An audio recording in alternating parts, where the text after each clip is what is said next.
Hi, this is Tara, and I wanted to talk about our warm-up ride at Championships. I want to cover what I liked about the ride, and then what we will definitely keep working on improving as we move into our show season for this next year. So here we are, entering the test, and just so you know, our big challenge with Ava has been the mental preparation and having her come into the test and not be spooking around at the corners. You can see here at our halted X, she didn't want to stop. We had a little discussion about that, but we went. And one of the big challenges I had showing her this year was her wanting to spook at the judge's stand or just picking a corner to spook in. So that was one of the challenges that I faced with the training with Ava. But you can see right here, I really liked her extension, but I waited to a little bit past quarter line to go because I wanted her to be nice and straight. And you know, we were riding and showing, but I've decided with Ava it's much more important that she do what I ask when I ask than trying to have showmanship at this point. Right now my skill level is focused on riding my horse first. As I get better and more show miles underneath my belt, I'll start working on maximizing what I can with my horse. So here we went. She led with the haunches just a hair, but then she went really nicely off my seat. I was really happy that she moved over. She kept her head pretty nice and level, the correct bend, so I was really happy with that leg yield. Now we're going into the canter. She did a pretty good job not popping up too much, and she did it right when I asked. That's the way it felt. Now you can see here she's a little haunches in, and one of the challenges that I've been facing with Ava is she's wanting to flip leads.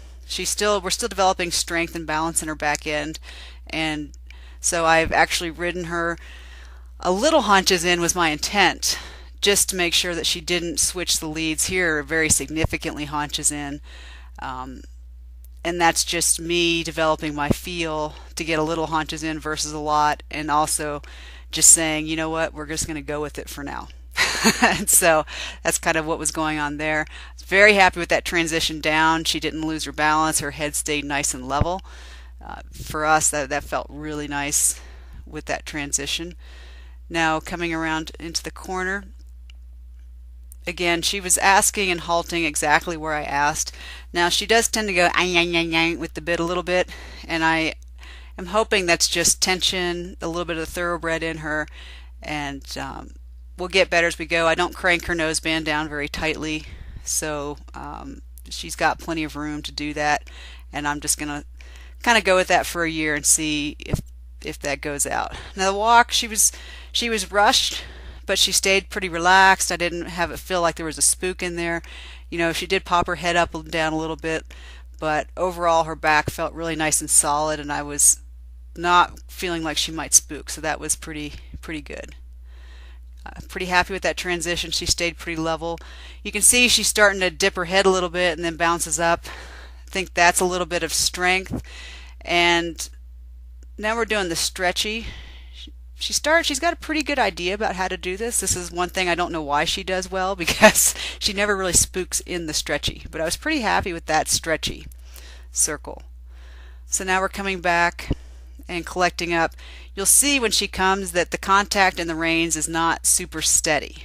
And that just kind of comes because she's in a nice contact, but then she pops up and drops her back, and then she touches the bit and then pops up and drops her back. Again, here's our second leg yield. Very happy with the leg yield. She really connected. But as far as the connection into the rein, that's something that we're going to be working on this next year. Having her do that from my leg seat up to the rein versus me pulling back. So what I allowed to happen was that the reins would just get a little loose because she was not committed into the bridle 100%. You know, and that's just going to come. And here her canter's a little hippy hoppy, but I'm actually asking her to half halt up like right there, because she's in the stage of her training here where she wants to canter pretty deep. And so we're starting to make the transition and say, yeah, but now I want you to sit a little bit. So that's what we're going to be definitely working on over the next year, getting the strength to do that. So here we're going into our serpentine. You can see still pretty haunches in. Oh, sorry, that was just the change across the diagonal. Again, I was pretty happy with that. She did it right when I asked, and kept into it. The judge said that she rushed off a little bit, and that's something I can fix because I asked her to do that because I didn't want her to go canter, trot, die. So I did that, and here the or the extension starts to develop really about center line. And again, that's some of the way I rode her. I wanted to make sure she was very straight before I asked her to go. So you're not going to get max points that way. But again, my focus was just to have Ava get into the show ring and listen to what I asked when I asked. Very happy with that halt, and very happy that Ava kept it together and gave me a nice test, nice solid test.